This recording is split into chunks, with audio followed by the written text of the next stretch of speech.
E vem estudando aí o livro de Colossenses, capítulo a capítulo. Finalmente chegamos aí no último capítulo de Colossenses, né? E como faz algumas semanas aí que nós passamos por Colossenses, eu quero falar um pouquinho, relembrar um pouquinho do contexto dessa carta. Então essa carta ela surge da necessidade de combater uma heresia que viria a ser conhecida no segundo século como gnosticismo, que colocava a fé cristã, o evangelho mais, né? O evangelho, Cristo mais alguma coisa. Então, Cristo não era suficiente, eu precisava de boas obras, eu precisaria de rituais, eu precisaria de uma série de coisas que Paulo vem combatendo, e essa heresia ela era de tal modo perigosa que Epáfras, o pastor ali da região de Colosso, Hierápolis e Laodiceia, toda aquela região, ele sai dessa região, vai até Roma, onde Paulo estava preso, e ele busca o apoio apostólico para lidar com essa circunstância.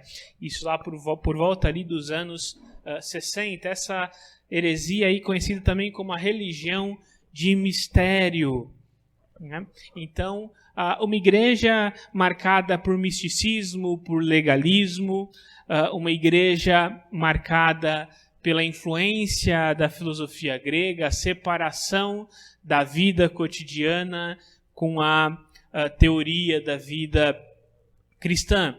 Então Paulo ele se identifica, ele não conhecia a igreja, não foi ele que fundou aquela igreja, mas como apóstolo aos gentios, ele tem a responsabilidade de lidar com esses problemas. Ele no capítulo 1 identifica essa igreja, ainda que em batalha, ainda que combatendo uma terrível heresia interna. Ele identifica essa igreja como pessoas salvas, como gente de Deus, pessoas que participam do reino de Deus. Em seguida, ele destaca a supremacia de Cristo. Cristo é superior a qualquer coisa, de modo que nada se compara à sua pessoa. E, na minha opinião, é um dos textos mais bonitos da Escritura ali, do capítulo 1, 15, ali a partir do verso 15 até o 23, porque ele é a imagem do Deus invisível, né? O primogênito da criação. Cristo ele é superior, e se o Cristo é superior, a sua obra também é uma obra superior, suprema. Sendo suprema, não há necessidade de mais nada. Apenas o Evangelho, apenas Cristo é mais do que suficiente. Em seguida, ele fala a respeito, já que esse evangelho é superior, esse Cristo é superior, então a dedicação de seus ministros também é superior, e ele, Paulo, é um modelo dessa dedicação, de quem sofre pela igreja de Cristo, de quem se dedica pela igreja de Cristo. E logo depois, a partir do capítulo 3, ele começa a aplicar, já que Cristo é superior, o Evangelho é superior, esse ministério revelado é superior, então também a conduta cristã é uma conduta superior, seja na minha individualidade em questões éticas de caráter, seja nos meus relacionamentos sociais e familiares. Finalmente chegando agora no capítulo 4, onde ele faz as considerações finais, né? E ele destaca também que a oração e o testemunho são supremos são ferramentas superiores, supremas ao lidar com desafios internos e externos, né? A partir do verso 2 diz assim: dediquem-se à oração, com a mente alerta e o coração agradecido. Orem também por nós, para que Deus nos dê muitas oportunidades de falar do segredo a respeito de Cristo. É por esse motivo que sou prisioneiro. Orem para que eu proclame essa mensagem com a devida clareza. Vivam com sabedoria entre os que são de fora, aproveitem bem todas as oportunidades. Que suas conversas sejam amistosas e agradáveis, a fim de que tenham resposta certa para cada pessoa. Tíquico, irmão amado e colaborador fiel, que trabalha comigo na obra do Senhor, lhes dará um relatório completo do que tenho passado. Eu envio a vocês exatamente com o propósito de informá-los do que se passa conosco e de animá-los. Envio também Onésimo, irmão fiel e amado, que é um de vocês. Ele e Tíquico lhe contarão tudo o que tem acontecido aqui. Aristarco, que é prisioneiro comigo, envia-lhe saudações. É assim também com Marcos, primo de Barnabé, conforme vocês foram instruídos. Se Marcos passar por aí, recebam-no bem. Jesus, chamado Justo, também manda lembranças. Esses são os únicos irmãos judeus entre os meus colaboradores. Eles trabalham comigo para o reino de Deus e têm sido um grande conforto para mim. Epáfras, que é um de vocês, servo de Cristo Jesus, envia-lhe saudações. Ele sempre ora por vocês com fervor, pedindo que sejam maduros e plenamente confiantes de que praticam toda a vontade de Deus. Posso lhes assegurar que ele tem se esforçado grandemente por vocês e pelos que estão na Laodiceia e em Herápolis. Lucas, o médico amado, lhes envia saudações, assim como Demas. Mandem minhas saudações a nossos irmãos de Laodiceia e também a Ninfa e à igreja que se reúne em sua casa. Depois de tiverem lido essa carta, envie à igreja de Laodiceia, a fim que também possam lê-la. E vocês leiam a que escrevi para eles. E digam a Arquipo, cuide em realizar o ministério que o Senhor lhes deu. Essa é a minha saudação de próprio punho. Paulo. Lembre-se de que estou na prisão. Que a graça de Deus esteja com vocês. Paulo encerra a carta aqui com algumas instruções finais e algumas orientações temporais. Boa parte dessas orientações talvez a gente não vai conseguir tirar princípios da saudação de Lucas pela igreja, mas é importante identificarmos essa carta na história também e perceber a relevância dessa igreja se sentir inteirada, se sentir querida e ter nomes significativos que viriam visitá-la, que viriam apoiá-la nesse momento especial de dificuldade. Mas o grande desafio aqui que Paulo deixa logo no início a essa igreja, já introduzindo, é no versículo 2, dediquem-se à oração, com a mente alerta, ou estejam atentos, ou se a sua versão talvez estejam atentos e sejam agradecidos. Então Paulo lembra, ele está preso, a igreja passa por diversas dificuldades e o conselho do apóstolo é: dediquem-se à oração. Eu gosto muito da história, ainda que convicções teológicas eu discorde significativamente de John Wesley, não é? Ainda assim, eu gosto muito da história dele. Conta-se que John Wesley pregou aproximadamente, ou por volta de 44 mil sermões durante toda a sua vida. Viajou a cavalo 500 mil de quilômetros, 500 mil quilômetros, pregando por onde passava. Alguns dizem que a Bíblia devocional dele era uma Bíblia em grego. É o meu sonho ainda fazer devocional em grego. Estou bem longe disso. Mas ele o fazia. Ele escreveu livros de gramática, teologia em 4 línguas diferentes. Qual que era o segredo de um teólogo tão brilhante que impactou tantas pessoas? Ele sempre teve o seu tempo com Deus. Eles tinham tempo de estudar teologia, estudar escritura, estudar grego, hebraico, escrever livros. Mas ele, desde criança, decidiu dedicar todas as manhãs e todas as noites ao estudo bíblico e à oração. E manteve esse compromisso até o final de sua vida. Imagino que alguém que pregou 44 mil sermões durante a sua vida, escreveu livros de gramática, de teologia em línguas diferentes, era alguém ocupado. Mas ele não abria mão do seu tempo com Deus, do seu tempo de oração. E é isso que Paulo traz aos Colossenses. Olha, dediquem-se à oração. Estejam constantemente envolvidos. O que é dedicar a? Aqui a ideia desse verbo é você constantemente buscar, fazer. Você precisa ser diligente. Não é só um privilégio, como também é uma responsabilidade. De modo que aqui o modo verbal utilizado é o imperativo. Mas o imperativo pode ser uma ordem ou um pedido. Mas quando um pedido vem de um apóstolo, né, é aquela coisa. Né?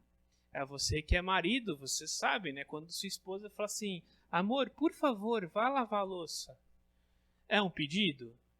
É um pedido. Mas a gente sabe que é um pedido enfático. Ou quando o seu chefe fala assim, por gentileza, coloca essa caixa ali. É um pedido, mas você vai deixar de fazer? Não. Você sabe o peso desse pedido. Aqui é um apóstolo falando, irmãos, dediquem-se diligentemente à oração. Nós combatemos aqui a heresia, Cristo é superior a tudo, Cristo é superior a todos. Mas não percam de vista, é necessário para a sua vida, para a sua saúde espiritual. Você precisa estar constantemente em oração. Não apenas em oração, mas você também precisa estar atento. A heresia está à sua volta, a perseguição fora, heresia dentro. Você precisa estar atento para permanecer firme na Escritura. Então tenham atenção, orem.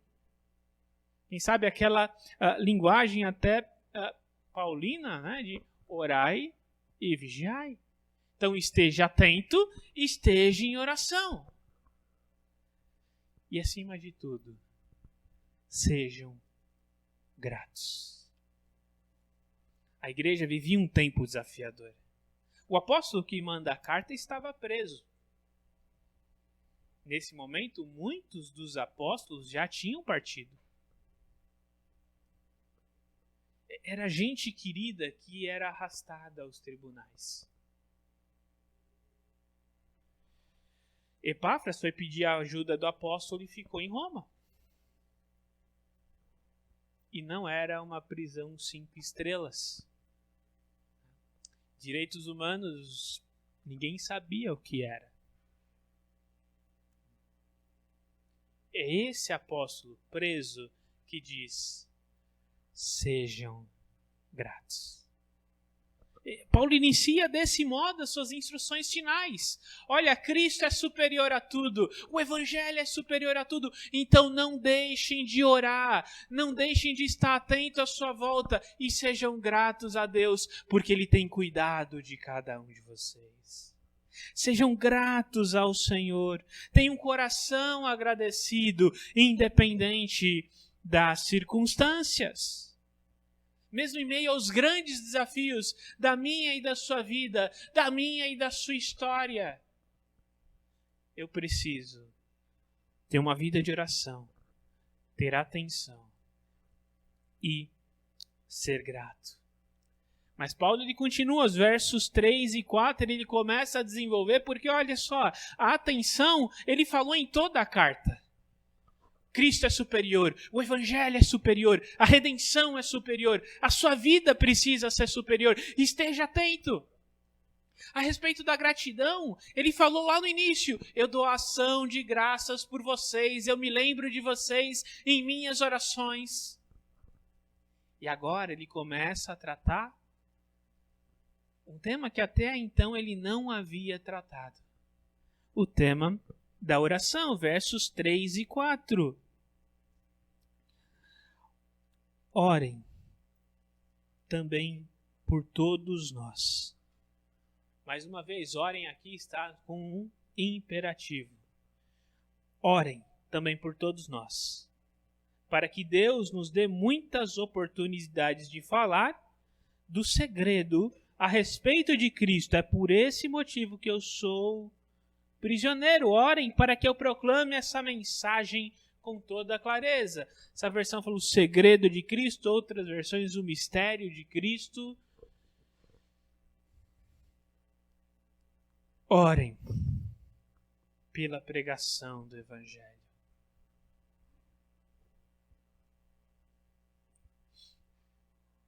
Interceda. Aqui é o apóstolo Paulo, e não é a primeira vez que ele pede para uma igreja orar por ele. Ele faz isso com os Tessalonicenses, ele faz isso com os Efésios. Orem por mim.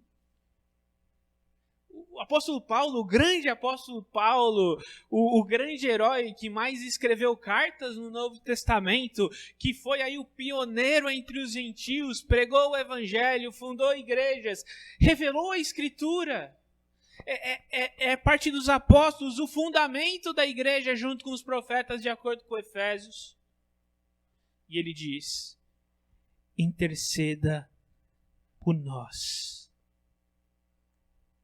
Para que Deus não só nos dê a oportunidade de pregar o Evangelho, mas que diante dessa oportunidade nós falemos com clareza. Essa versão usa clareza, outras versões usam ousadia. Mas essa é a ideia, que eu não tenha medo. Bom, parece que funcionou. Ele diante do imperador, lá no final de Atos, o imperador chega a dizer, por bem pouco não me torno cristão. Seja em tom de gozação ou não, Paulo, diante de um imperador que perseguia a igreja, ele exerce o seu papel. Você tem orado pelo avanço do reino de Deus? O seu papel não é converter ninguém. Às vezes a gente troca de papel. Às vezes fala assim, não, eu preciso convencer. Não, eu não preciso convencer. Eu tenho que pregar, eu tenho que orar. Deixa que o Espírito Santo faz o papel dele. Agora, eu tenho orado ao Senhor para que Ele me dê oportunidades. Eu tenho orado ao Senhor para que Ele abra as portas do Evangelho, especialmente naqueles locais de intensa perseguição.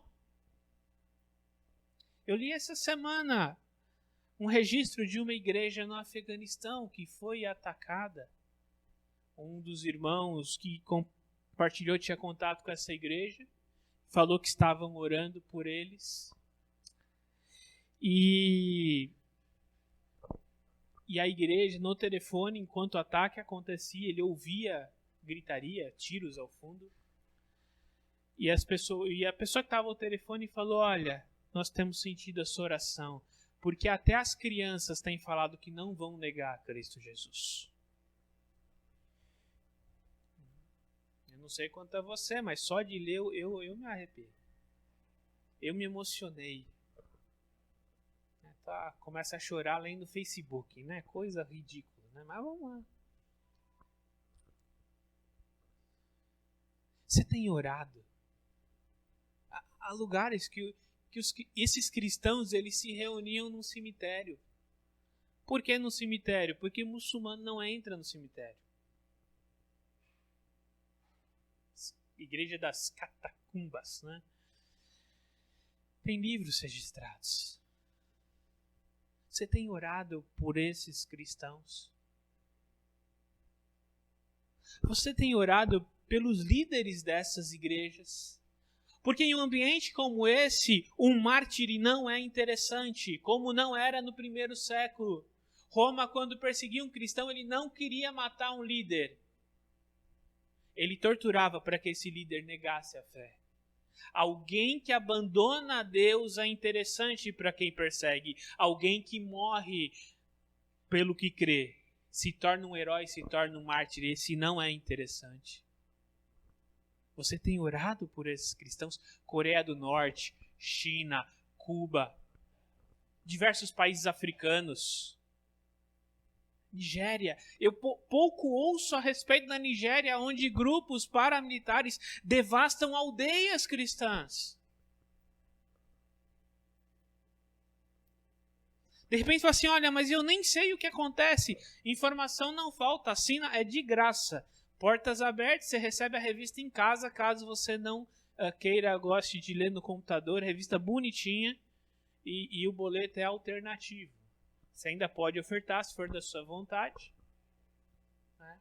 Mas se não, né? Eu imagino que a caixa de correio do prédio que eu morei deve estar entupida nesse momento, que eu não mudei meu endereço até hoje. E a pessoa que mudou para lá não é crente ainda, quem sabe, né? Mas está recebendo lá a revista Portas Abertas. Internet, outras missões, você consegue ter acesso, informação não falta. Se você não ora porque não sabe o que se passa, pode nos procurar, eu te passo as informações. Você tem orado pela liderança da sua igreja aonde estamos? Você tem orado para que a sua igreja também seja efetiva em alcançar pessoas que não creem? Assumi aí, como os irmãos sabem, há pouco tempo e me perguntaram, sua visão da igreja é crescer? Eu sonho que a igreja cresça. Mas o que eu não quero é crente. Se está em outra igreja, glória a Deus por isso. Graças a Deus. E o sonho com uma igreja que cresça, pregando o evangelho e alcançando perdidos.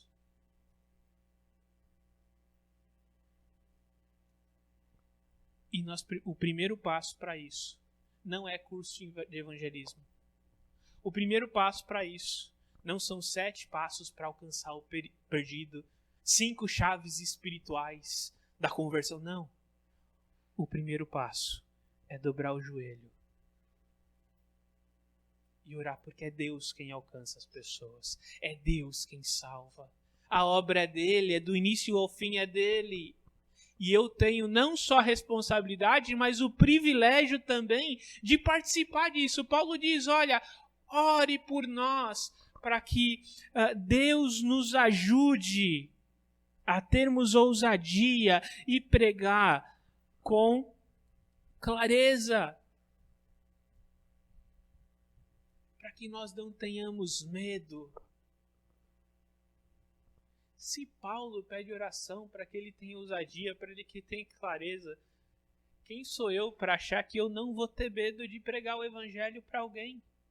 Seja na minha faculdade, quem estuda em faculdade pública então, né? A Camila estava há pouco tempo, eu frequentei um tempo atrás a USP ali, letras, bênção, né? Ali a parte de letras da USP, para um pastor então, quando eu falei que era pastor, deu para ouvir até o pessoal indo buscar lenha para a fogueira, né? A gente sabe como é um desafio grande na família. Quantas vezes é difícil. Entre amigos de infância. Mas o primeiro passo, ore. Ore a Deus por sua igreja, para que ela faça o papel dela também. Ore a Deus por seus líderes. Seja líder de ministério, seja o líder da igreja. Ore a Deus pelos professores das crianças. Primeiro agradecendo a Deus pela dedicação deles. E também para que Deus os ajude a conduzir essas crianças a serem cristãos melhores do que nós somos. Ou do que nós temos sido. Porque com a quantidade de cristãos que temos nesse país, alcançando posições de destaque, eu só tenho uma certeza: em algum momento nós falhamos. Metade do Congresso é cristão. Evangélico, né? Porque cristão no país, então, é mais de 90%. Nós precisamos orar. Orar para que o Evangelho, para que o reino se expanda, seja aqui, seja ao redor do mundo. Mas ele diz para os colossenses não apenas orar, mas também terem sabedoria e equilíbrio com aqueles que são de fora. Vivam com sabedoria entre os que são de fora e aproveitem bem todas as oportunidades. Que as suas conversas sejam amistosas, ou se você tem NVI, tá aí, agradáveis. E amistosas e agradáveis. Então, se você tem NVI, tem ali uma expressão que é temperada com sal. A fim de que tenham resposta para cada pessoa. Em resumo, o que Paulo está nos ensinando aqui? Não seja aquele crente chato. Você vê aquela pessoa que entra no ambiente e fala assim, lá vem. Qualquer coisa, né, você quer convencer, você quer forçar. Ou você quer acusar quem nem crê.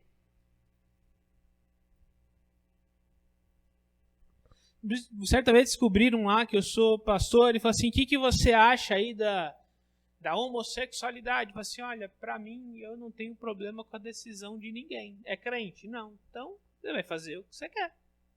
Se não é crente. Mas está condenado? Está condenado. Mas se não é crente, viva a sua vida tranquilo, eu não tenho nada contra. Mas se for cristão? Não, aí é diferente.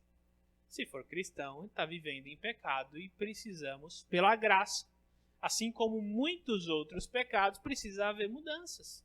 Agora, se não é cristão, eu vou esperar de um não cristão que ele tenha uma vida de acordo com Cristo? Não! Eu vou o tempo todo me posicionar de forma agressiva. Adianta. Não, eu preciso de sabedoria. Especialmente em tempos como os nossos. E as pessoas estão ansiosas por isso. Depois que você consegue atravessar a casca. Eu tenho pego aí, levantado os horários 5 horas da manhã. Tenho feito aí, saído de carro com Uber até umas 8. E aí depois eu venho pro escritório, a gente tem empresa e também as coisas da igreja, e aí o meu dia começa. E é bem interessante perceber as oportunidades que Deus tem me dado. Antes eu deixava um rádio lá com as músicas que eu não sabia. Aí eu pensei, eu já ouvi tanta música ruim no Uber, por que eu não posso colocar aqui um louvor? Eu vou colocar um louvor. Todo mundo que entra fala assim, aqui é louvor de crente. Se você se incomodar, você me avisa, eu troco. Pronto, começa a conversa do que é louvor, do que é crente. Se a pessoa tem raiva, ela já xinga alguém, né? E Deus tem dado oportunidades. Só ontem, 3 desviados dentro do carro, foi Deus que mandou. O algoritmo do Uber é abençoado por Deus. Né? O algoritmo estava assim, esse Uber é crente, então eu vou botar desviado nesse carro. Ele era crente, então desviado tudo vai pro Voyage vermelho, vermelho do sangue de Cristo. Né? E vamos lá. Teve uma senhorinha que começou o louvor, eu baixei um pouco, né? Porque eu não quero também forçar a barra. Ela, não, pode aumentar. Começou a chorar. Aí aquele negócio, homem, quando mulher chora, o que você faz? Também não sei. Então esperei. Quantas oportunidades. Mas talvez, e hoje a gente tem que vencer até o obstáculo político, porque o evangelho está identificado com uma determinada vertente política. Quando o evangelho ele não é nem de direita, nem de esquerda, nem centro, nem isento, nem não isento, ele é do alto, ele é para a glória de Deus, ele tem um rei. Como nós vamos vencer essas barreiras? Com sabedoria, com palavras agradáveis, com palavras temperadas com sal. E o sal é uma imagem interessante que Paulo usa. Porque o sal ele pode tanto deixar uma comida saborosa, quanto matar alguém com pressão alta. A água. O meu bom testemunho, as minhas palavras, elas são semelhantes à água. A água, ela refresca, mas ela também afoga. Quando eu devo ser mais ou menos combativo? Essa é uma resposta que nós não temos. Olha, aqui está uma cartilha. Se a pessoa, se ela for bolsonarista, se age assim. Se ela for petista, é assim. Se ela é desviada, é assim. Agora é a terceira via, virando moda, né? Se ela é da terceira via, também é assim, tá? Aqui é a cartilha. Olha, se ela não é crente, ela veio de tal lugar, é assim. Isso funciona? Não. Não funciona.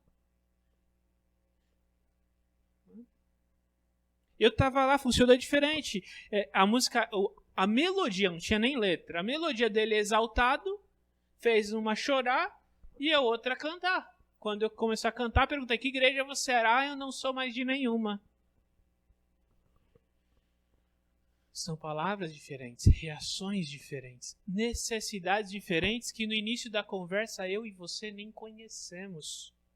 E sabe o que é mais interessante de tudo isso? Eu compartilhei com vocês quando vocês fizeram a sabatina para me convidarem a vir à igreja. Meu dom é evangelismo? Sempre tive dificuldade. E tenho até hoje. Mas Deus nos dá oportunidades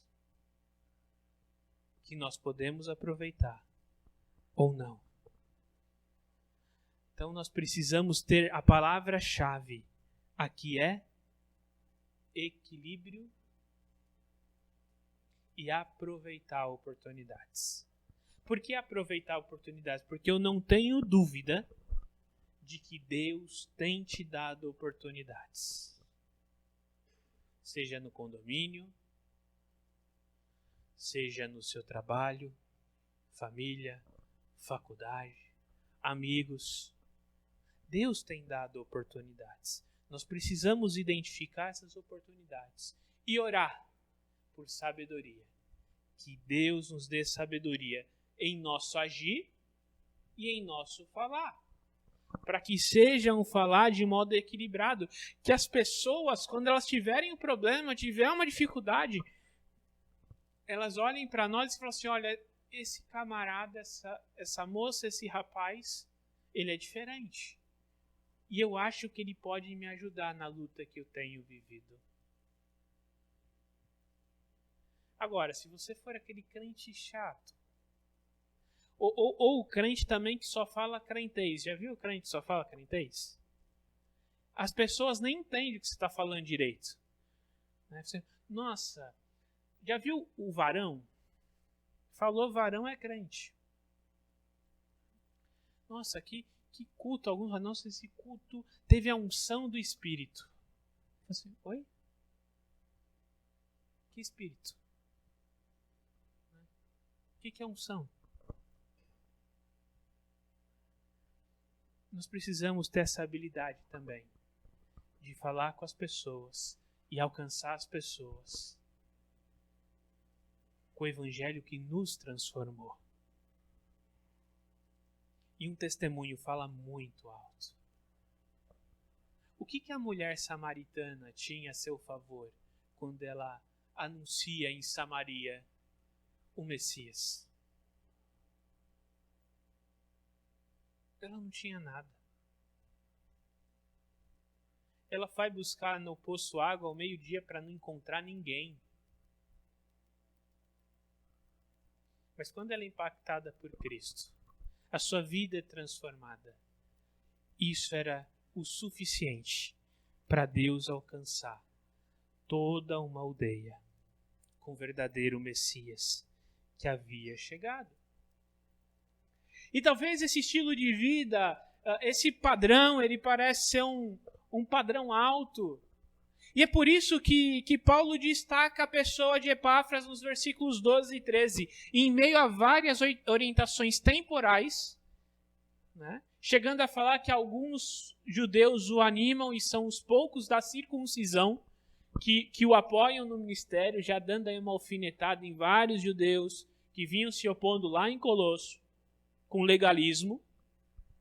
Mas no meio de várias orientações temporais de que pessoas vêm visitar, que era para ser recebido em Colosso, tem uma pérola aqui, que é Epáfras. Epáfras é o modelo a ser seguido por seu amor. Ele amava aquela igreja de tal forma que correu o risco de ser preso em Roma e foi preso em Roma. Seu amor, sua conduta, ele era um modelo de conduta, e ele batalhava em oração. Versos 12 e 13. Capítulo 4, versos 12 e 13. Diz assim: Epáfras, que é um de vocês, servo de Cristo Jesus, lhe envia saudações. Ele sempre ora por vocês com fervor, pedindo que sejam maduros e plenamente confiantes, que praticam toda a vontade de Deus.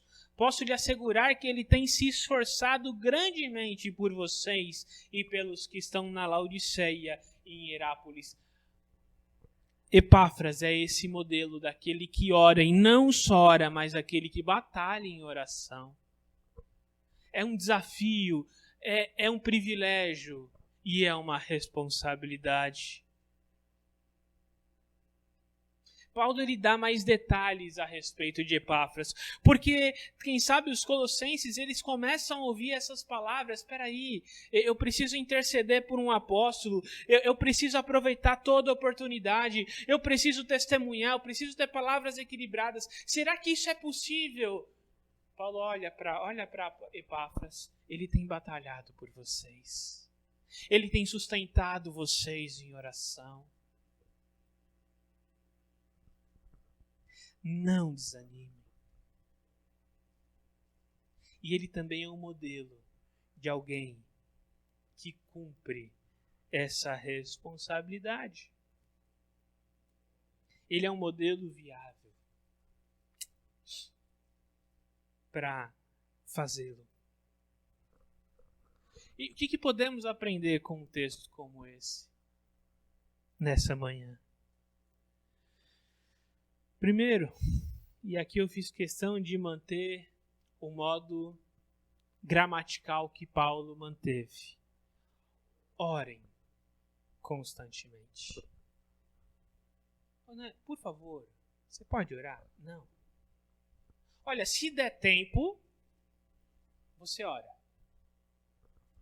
Eu gosto muito da vida de Lutero. Lutero falava que todos os dias ele se levantava 1 hora mais cedo para orar. Eu não sei se é verdade, mas é o que falam da vida dele.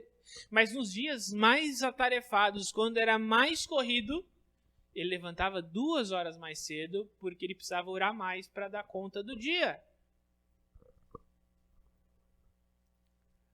Orar não é uma opção. Orar constantemente não é uma opção. É um privilégio e é uma responsabilidade para nós que cremos em Cristo Jesus. Esteja atento aos desafios internos e externos da sua igreja em todas as áreas. E nesse aspecto não tem como deixarmos de pensar, inclusive no aspecto político. Ore para que Deus nos dê a graça de nos mantermos separados de qualquer ideologia política. Em um momento em que as pessoas estão se degladiando. Eu sempre falo, eu tenho saudade de quando era criança. Todo político era bandido, agora não mais. Você olha no Facebook, eu já fui desses que discutia no Facebook veementemente. Aí eu casei, né, pela graça de Deus. Né? E minha esposa me ajudou nisso. Às vezes eu tenho algumas recaídas. Meus irmãos, o que nos une não é posição política. E essa é uma preocupação minha como pastor. Porque a gente vai olhando, as posições são diferentes. As percepções, a intensidade é diferente. Mas o que nos une é a obra de Cristo. Não é o político A, o político B, não sei quem vai ganhar 2022. Não sei o que vai acontecer, mas o que eu sei, independente do que acontecer, a igreja vai continuar sendo igreja. A comunhão dos santos vai continuar mantendo as pessoas firmes. Nós vamos continuar nos ajudando a quem Deus nos permitir, independente do cenário político. Porque o Evangelho vai além da política. É o reino de Deus.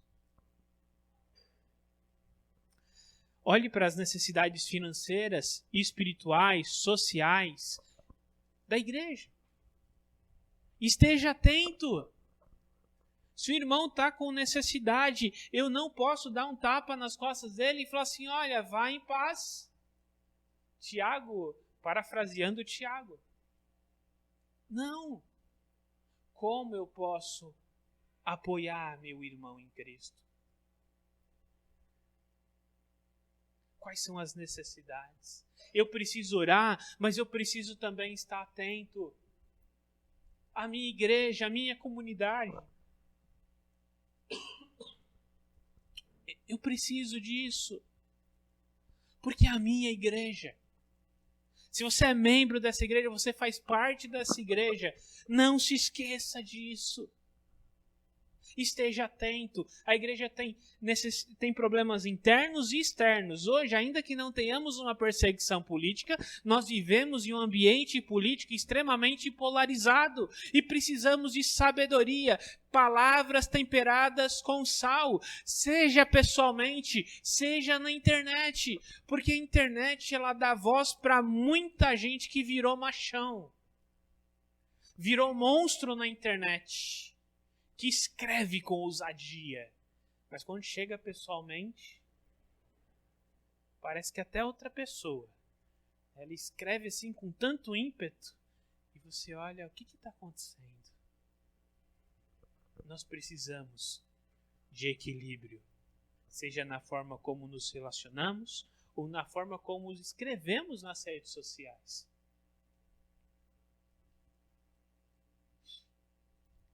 Seja grato a Deus o tempo todo.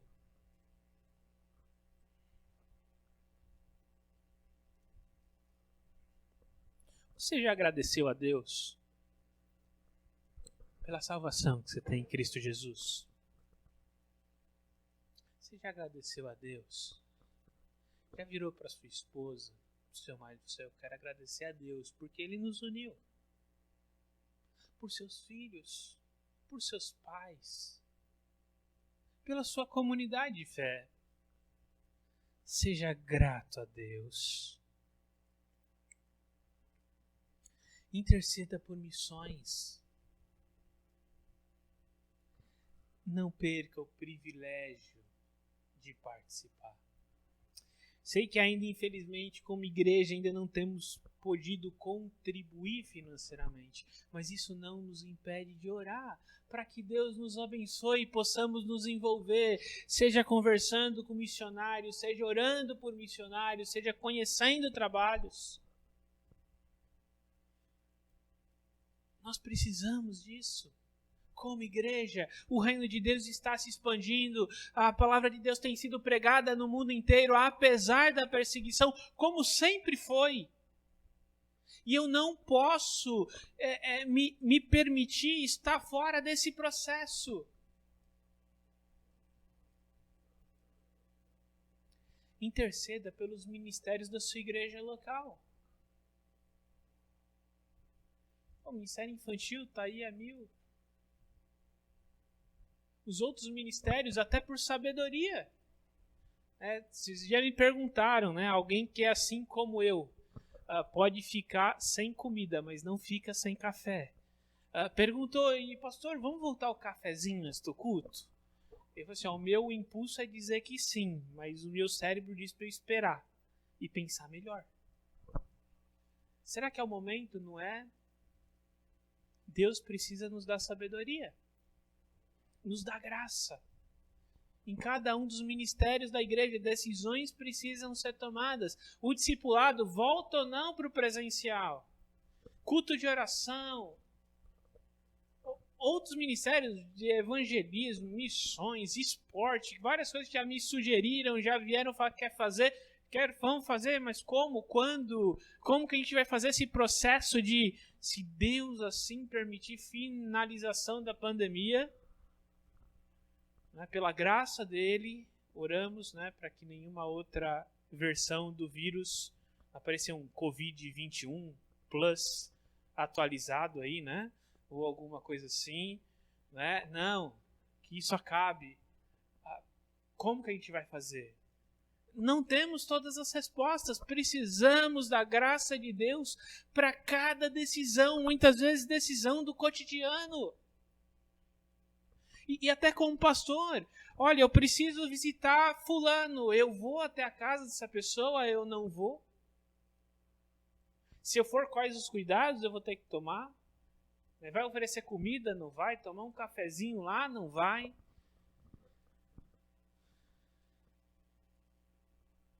Cada decisão nós precisamos da graça de Deus. E contamos com as orações dos irmãos.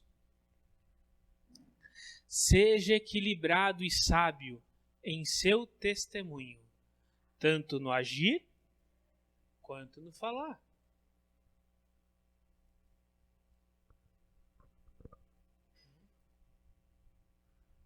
E esse é um desafio para cada um de nós.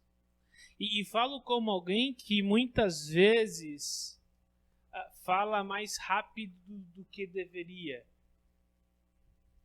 Minha esposa reclama que ela conhece todos os gerentes ali do ABC. Porque a gente ia comer sempre. Eu não sei, eu acho que era de propósito. Eles trocavam, tinha um grupo de gerentes no WhatsApp, que quando eu ia comer, o meu vinha errado. Era impressionante. E aí, como que a gente reage? Quando a gente tem razão. Quando um vizinho faz festa até 2:30 da manhã antes do domingo que você vai pregar. Não que isso tenha acontecido ontem, mas aconteceu. E talvez, pensando agora, talvez a minha reação não foi a melhor. Ao ligar para a portaria e querer chamar a polícia. Qual deveria ser a nossa reação em um momento em que você tem razão? São 2:30 da manhã, você não quer ouvir funk no andar de baixo. Ou gritaria. Qual é a palavra nesse momento equilibrada para resolver o problema, para lidar com o problema e ainda assim manter um bom testemunho?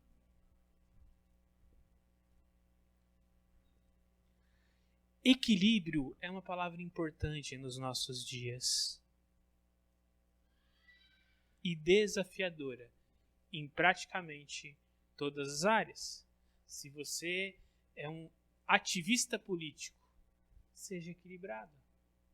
Se você é chefe no seu trabalho, equilíbrio. Se você é empregado, equilíbrio. Equilíbrio. Bom senso. Para que quando a gente chegue nos lugares, nós sejamos aquela pessoa que faz falta e não simplesmente que é notada. Olha, fulano não veio, quando ele está aqui a conversa é tão agradável, é alguém educado, é alguém que a gente gosta de estar junto.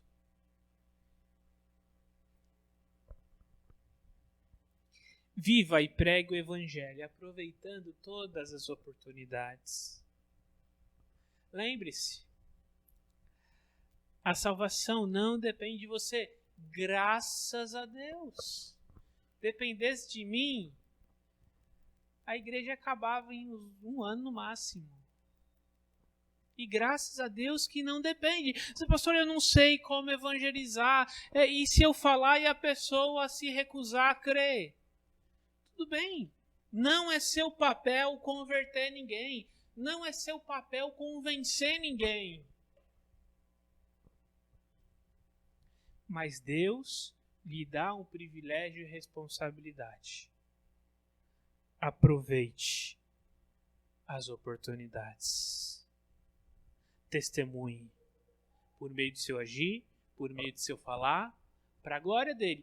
Não, tem um missionário que diz, né, pregue sempre, se necessário use palavras. É necessário usar palavras, ninguém vai se converter porque você foi uma boa pessoa ética e tem princípios. Não, vai chegar um momento que você vai precisar falar, olha, Cristo Jesus transformou a minha história e pode transformar a sua também. Então, as suas palavras precisam ser equilibradas. O seu procedimento precisa ser equilibrado. Mas lembre-se, o seu papel não é convencer ninguém. Então, se alguém não crê ou não funcionar, não é sua responsabilidade. A sua responsabilidade é pregar, é testemunhar, é amar as pessoas, é orar pelas pessoas. Isso sim, é seu privilégio e sua responsabilidade. Agora, quem convence do pecado, da justiça e do juízo é o próprio Espírito Santo. Não tente fazer o papel do Espírito Santo, mas não espere que o Espírito Santo há de fazer o seu. E se ele quiser alcançar aquele que você perdeu a oportunidade, outra pessoa vai ter o privilégio de alcançar esse indivíduo. Mas não perca essa oportunidade. Lembre-se, Paulo usou o tempo todo nesse texto imperativo. Aproveitem bem todas as oportunidades. Aproveite. Aproveitar as oportunidades não é uma sugestão, uma ordem. Olha, você precisa fazê-lo. E se para você isso é um desafio, assim como é para mim, ore para que Deus te sustente, te dê graça, te dê sabedoria, te dê clareza, te dê ousadia.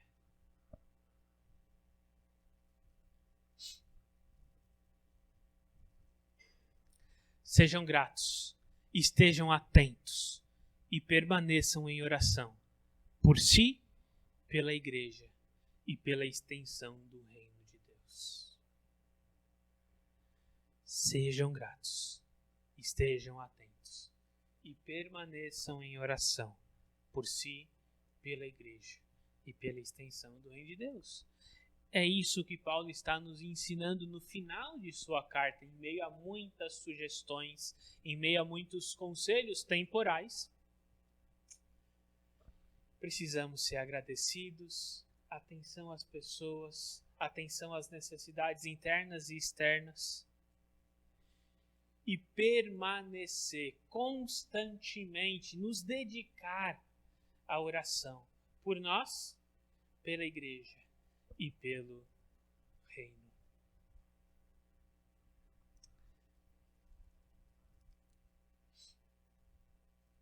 Conta-se uma história, agora já encerrando, que haviam duas esposas de pastor, título dessa história, calça rasgada. Duas esposas de pastor, no século XVI, XVII, estavam sentadas uma ao lado da outra, cada uma remendando a calça rasgada do marido. Hoje em dia, provavelmente essa cena seria no shopping comprando uma calça nova, ou então, dependendo de onde está rasgada, virou moda, né? Nem precisa se preocupar.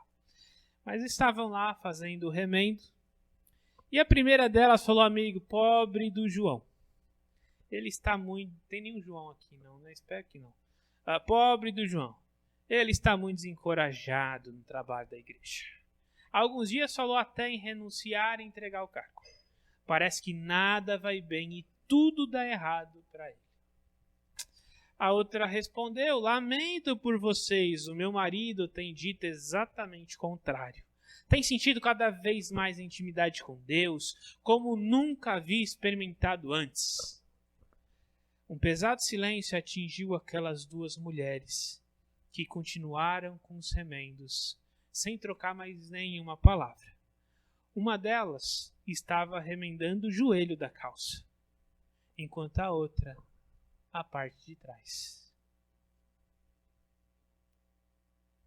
Se a sua calça fosse rasgar,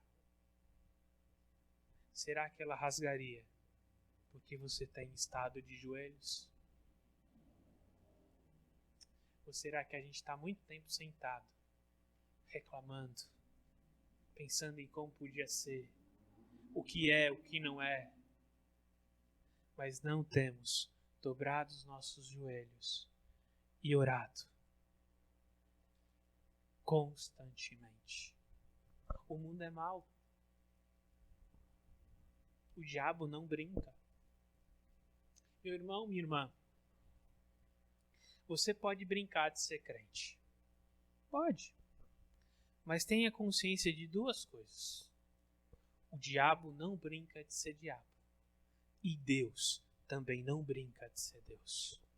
A vida cristã é séria, de um Cristo Supremo. Por isso, a relação com esse Cristo Supremo é necessária para o nosso cotidiano. Isso é um privilégio e uma grande responsabilidade. Então, quero deixar 4 desafios aqui para você. Primeiro, reflita se você tem sido grato a Deus por sua vida e ministério. Você tem estado atento constantemente para os desafios internos e externos que a sua igreja tem enfrentado? Alguns deles talvez você não vai poder ajudar a resolver. Quem sabe, de repente, a igreja passa por uma crise financeira e você fala assim, eu não tenho como ajudar mais. Ok, não tem problema, dobre o joelho e ore por isso. Falei, queremos investir em missões quando Deus nos abençoar, ainda não podemos. Dobre o joelho e ore. Eu não sei como evangelizar, eu não sei as oportunidades que Deus tem me dado. Ore por isso, reflita, coloque diante de Deus. Seja grato e esteja atento. Como você tem lidado com a sua gratidão e a sua atenção?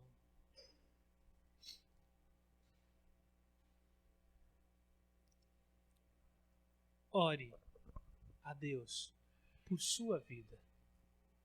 Não sei se enquanto eu falei você já começou a refletir, começou a pensar em áreas da sua vida que talvez precisam que Deus alcance com a graça dele.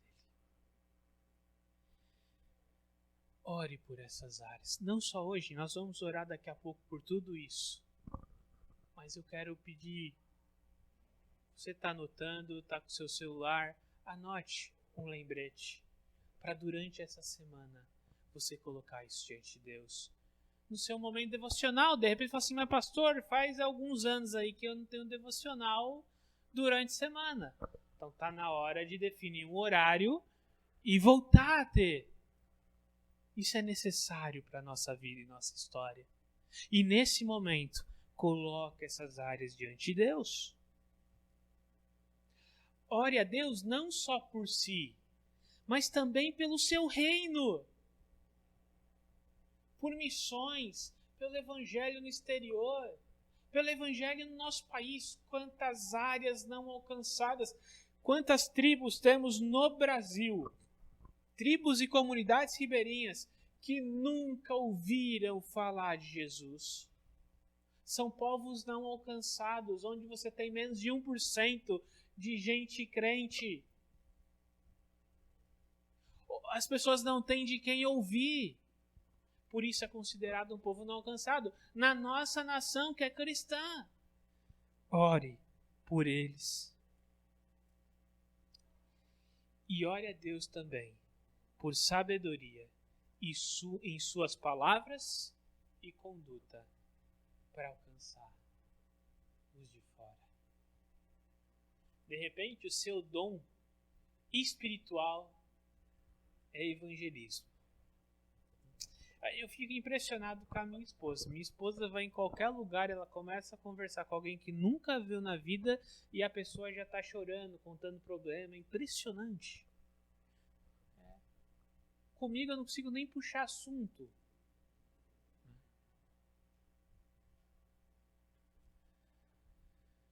Tinha um professor no seminário que se ele brincasse muito tempo com o cachorrinho já estava levantando a pata já e se convertendo, aceitando Jesus. Para todo mundo, era impressionante. Você sair lá do seminário Palavra da Vida, fica ali em Atibaia, a maioria de vocês conhece lá a Estância, e ir até o centro de ônibus. Era 20, 30 minutos. Eu fui com ele 2 vezes para o centro. Nas duas, teve uns 3 conversões. Era 30 minutos. Eu fiquei impressionado. De repente, esse é o seu dom. Mas ainda que não seja o seu dom, nós precisamos pregar. Por quê? É a ordem de Jesus Cristo. Ide por todo o mundo. Pregai o Evangelho. Discipulando, ensinando, e eu estarei com vocês até a consumação dos tempos. Ainda que eu não tenha essa habilidade, essa capacidade, é um privilégio, é uma responsabilidade, é ordem de Cristo.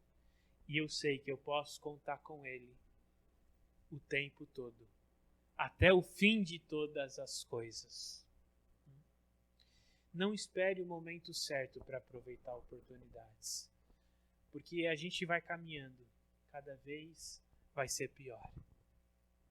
Mas a nossa tarefa não muda. A nossa responsabilidade não muda. Os desafios na história mudaram.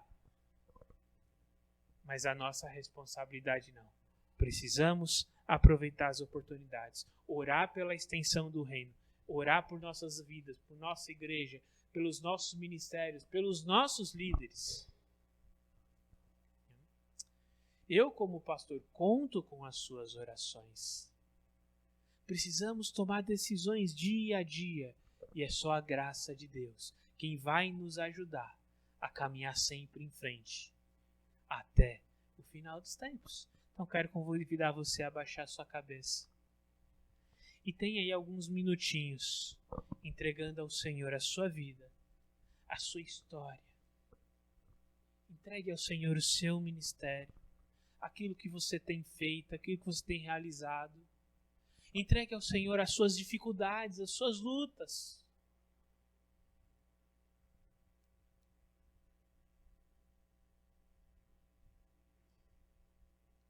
Coloque diante de Deus. Ore para que Deus te dê oportunidades. E mais do que te dar oportunidades, porque com certeza Ele já tem te dado. Que Ele te mostre o caminho para aproveitar essas oportunidades e alcançar pessoas para a honra dEle e para a glória dEle, porque o reino é dEle, a obra é dEle. Pai amado, Pai querido, queremos entregar as nossas vidas, a nossa história diante do Senhor. Queremos, ó Deus, orar, ó Pai, para que o seu reino se estenda por todo o mundo. Levanta homens e mulheres para a tua glória, para pregar o Evangelho onde o Evangelho ainda não foi pregado.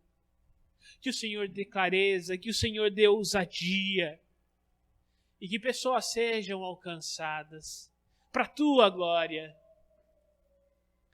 Deus, oramos por nós também, quantas lutas, quantas dificuldades temos enfrentado.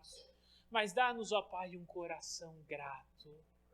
Dá-nos, ó Deus, uma mente atenta e dá-nos sabedoria para vivermos o Teu Evangelho de forma equilibrada e sobrenatural e um mundo de extremismos, ó Pai.